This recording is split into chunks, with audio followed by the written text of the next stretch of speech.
샬롬, 4월 14일 성목요일입니다. 사순절 동안 함께 하신 하나님의 은혜가 오늘 하루도 성도 여러분과 함께 하시길 소망합니다. 이 시간 복음서의 말씀을 읽고 묵상하며 하나님 앞에서 침묵으로 기도드리겠습니다. 마가복음 14장 22절에서 25절 말씀입니다.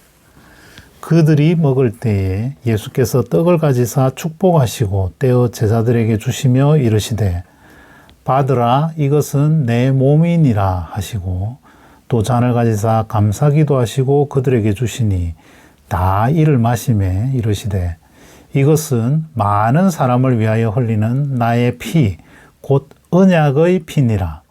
진실로 너희에게 이르노니 내가 포도나무에서 난 것을 하나님 나라에서 새 것으로 마시는 날까지 다시 마시지 아니하리라 하시니라. 이에 그들이 찬미하고 감람산으로 가니라.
오늘 하나님이 우리에게 주신 말씀은 고린도전서 11장 17절에서 26절입니다.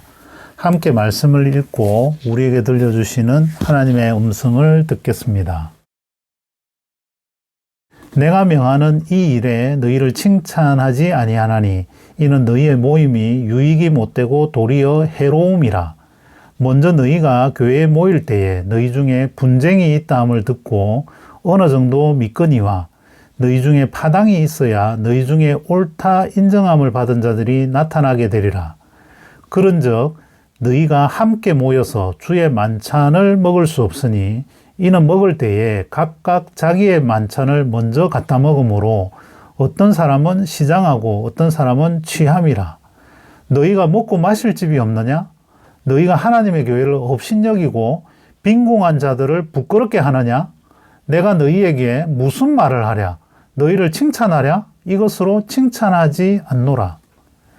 내가 너희에게 전한 것은 주께 받은 것이니 곧 주 예수께서 잡히시던 밤에 떡을 가지사 축사하시고 떼어 이르시되 이것은 너희를 위하는 내 몸이니 이것을 행하여 나를 기념하라 하시고 식후에 또한 그와 같이 잔을 가지시고 이르시되 이 잔은 내 피로 세운 새 언약이니 이것을 행하여 마실 때마다 나를 기념하라 하셨으니 너희가 이 떡을 먹으며 이 잔을 마실 때마다 주의 죽으심을 그가 오실 때까지 전하는 것이니라.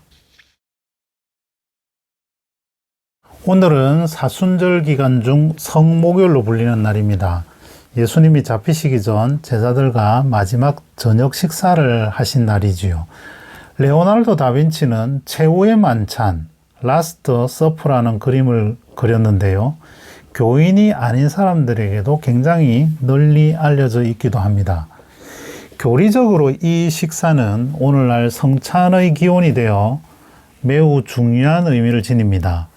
주님과 함께 해서 주의 만찬, 또 6월절에 유대인의 관습을 따른 것이어서 6월절 만찬이라고 불리기도 합니다. 그런데 오늘날 성찬과 비교하면 몇 가지 차이점이 있는데요. 요즘 우리나라의 성찬은 떡을 주기도 하고 빵을 잘라서 주기도 하고 또 아주 납작한 형태를 주기도 합니다. 어쨌든 양으로 치면 매우 작아졌고 또 잔의 경우에도 포도주스를 주기도 하고 또 포도과실주, 레드와인 이런 것을 활용하지만 공통적으로는 아주 작은 잔에 그친다는 점입니다. 예수님과 제자들이 함께 했던 이 만찬은 그야말로 저녁 식사였고 또 유대인들의 유월절 만찬이 매우 풍성하게 먹었던 요즘 말로는 풀코스의 식사입니다. 유대인들에게 유월절은 출애굽, 이집트에서 탈출을 기념하는 광복절 같고 또 식사는 우리나라의 추석 같은 것이라고 할까요? 괜히 아침부터 다이어트 분위기를 깨는 건 아닌지 걱정스럽습니다만 오늘 만찬의 의미를 함께 나눴으면 합니다. 오늘 말씀은 오랜 기간 동안 성도님들이 성경 공부를 통해서 또 설교를 통해 성찬식을 통해서 많이 들었던 말씀입니다. 그렇다면 예수님께서 이 잔과 떡을 통해서 우리에게 어떤 당부를 하시느냐 하는 부분에 주목하면 좋을 것 같습니다. 오늘 본문 24절과 25절에는 떡과 잔을 먹고 마실 때마다 나를 기념하라라고 하십니다. 다른 성경에는 나를 기억하라라고 번역하고 있습니다. 이것을 행할 때마다 나를 기억하라.